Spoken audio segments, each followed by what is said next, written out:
Hi, I'm Hank, and if you're interested in drawing, I'm happy for you. This is going to be a little short tutorial, give some explanation of what I use and how I do it, and you can just take from that whatever you feel like. This is a period of time that brings sort of a beacon of light and peace in my life when I'm doing this. I think I'm sure it'll work that way for you too. For this little bit of drawing discussion we're having today, I want to give an example of what I work with. This is a pencil. It's graphite, cased in wood. It puts a line on, can smooth texture. You can do all kinds of things with it. Now this is a charcoal pencil. Pencil in regard to the fact that it's got a wood casing around it, and then the soft charcoal right there. Again, it gives me a darker and sometimes lighter depending on how I use it. Beautiful texture on top of the paper. Now here's an example of something else that I also use. This is a stick of chalk.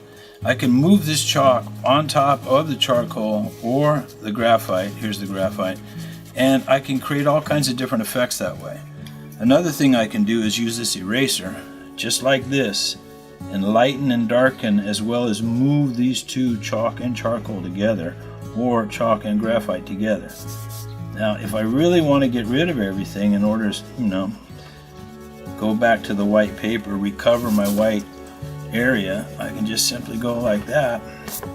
That's pretty much how these tools work, and this is what I sharpen them with. We're having a little fun here this morning. I'm using some paper and pencil.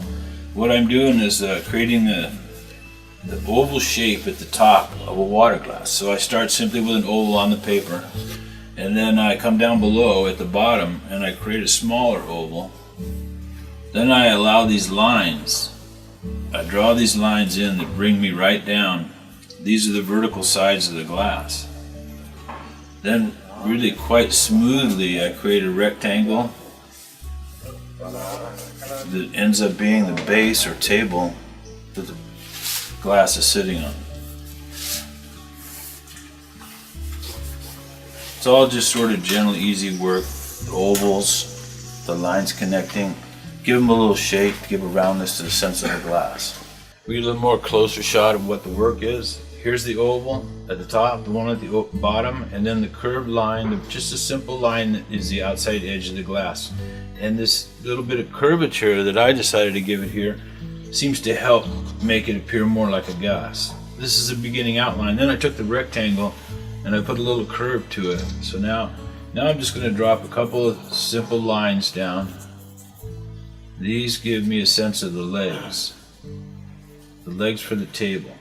Now, if I come in here and make some vertical lines, or diagonal lines, and then I come across with them, I'm doing this quite loosely and roughly right now, but I give a tile floor, and then I come up here and I put a large picture window in, which then creates a wall.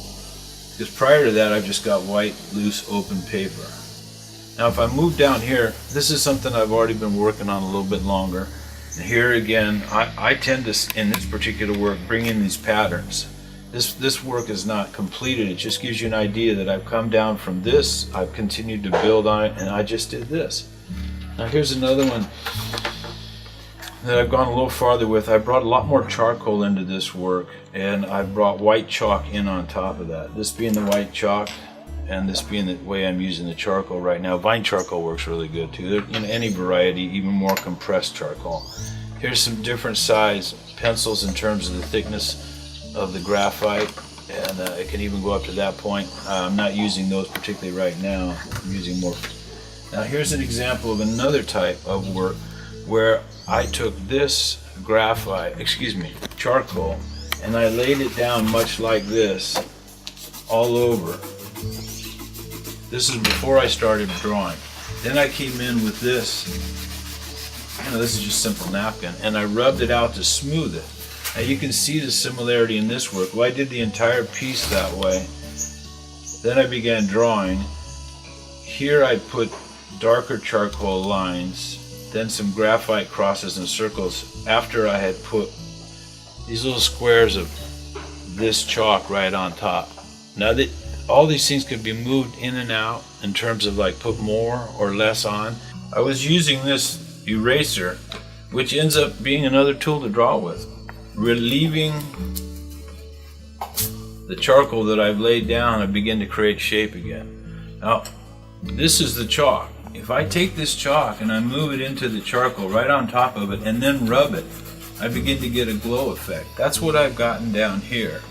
And then of course, also down here, I brought this charcoal in on top, which again strengthens my line. And then I can do this and smooth it out and blend it in by putting a little bit of chalk on top. So here we are with some work that's well on its way to completion.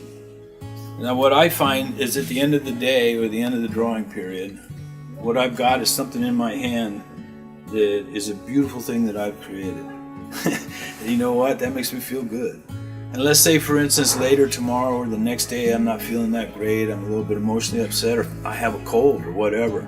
You know, if this is on the wall in a frame or just sitting on a table, I look at it and I'm reminded of just having had fun here today.